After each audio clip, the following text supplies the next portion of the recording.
ಸಾಯಿರಾಮ್. ನನ್ನ ಮುದ್ದಿನ ಮಗುವೇ, ಯಾರ ಮನಸ್ಸಿನಲ್ಲಿ ಏನಿದೆ ಎಂದು ತಿಳಿದುಕೊಳ್ಳಲು ಸಾಧ್ಯವಿಲ್ಲ. ಆದರೆ ನಿನ್ನ ಮನಸ್ಸಿನಲ್ಲಿ ಏನಿದೆ ಎಂಬುದು ಮಾತ್ರವೇ ಮುಖ್ಯ.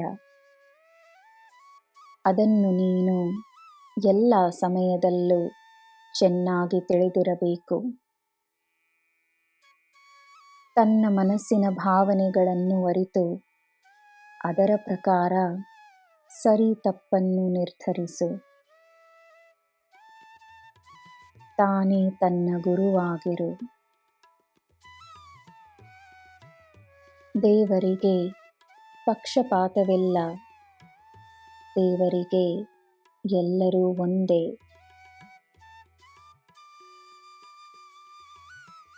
ನೀನು ಯಾರ ಜೊತೆ ಎಲ್ಲಿ ನಿಂತಿರುವೆ ಎಂಬುದು ಮುಖ್ಯವಲ್ಲ. ಎಲ್ಲಿಂದ ಪ್ರಾರಂಭಿಸಿ ಎಲ್ಲಿವರೆಗೂ ಬಂದಿರುವೆ ಎಂಬುದು ಮುಖ್ಯ. ಎಲ್ಲರ ಜೀವನ ಒಂದೇ ತರಹವಿಲ್ಲ. ನೀನು ಅನನ್ಯ, ನಿನ್ನ ಸೇವೆ ಅನನ್ಯ, ನಿನ್ನ ಜ್ಞಾನ ಅನನ್ಯ, ನಿನ್ನ ಜೀವನವೇ ಅನನ್ಯವಾದುದು. ನಿನ್ನನ್ನು ಯಾರೊಡನೆಯೂ ಹೋಲಿಸಲು ಸಾಧ್ಯವಿಲ್ಲ.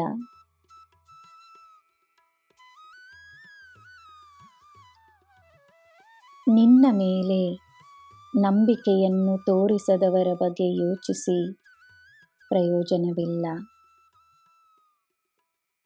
ನಿಜವಾದ ನಂಬಿಕೆ ಇರುವವರು ನಿನ್ನ ಉದ್ದೇಶವನ್ನು ಅರ್ಥ ಮಾಡಿಕೊಳ್ಳುತ್ತಾರೆ.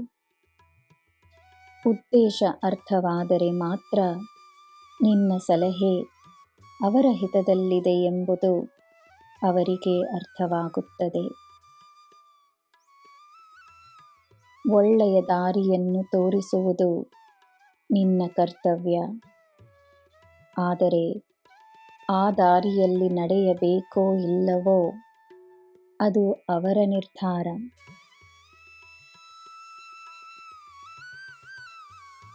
ನನ್ನ ಮಗುವೇ, ನಿನಗೆ ಮಾರ್ಗದರ್ಶನವನ್ನು ನೀಡುವ ನಿನ್ನ ಈ ಗುರುವನ್ನು ನಂಬು. ಯಾರಿಗೆ ಏನು ಸಿಗಬೇಕೋ ಸಿಗುತ್ತದೆ. ನಾನು ಎಲ್ಲವನ್ನು ನೋಡಿಕೊಳ್ಳುತ್ತೇನೆ. ನೆಮ್ಮದಿಯಾಗಿರು. ನಿನಗೆ ಎಲ್ಲ ಶುಭವೇ. ಜೈ ಸಾಯಿರಾಮ್.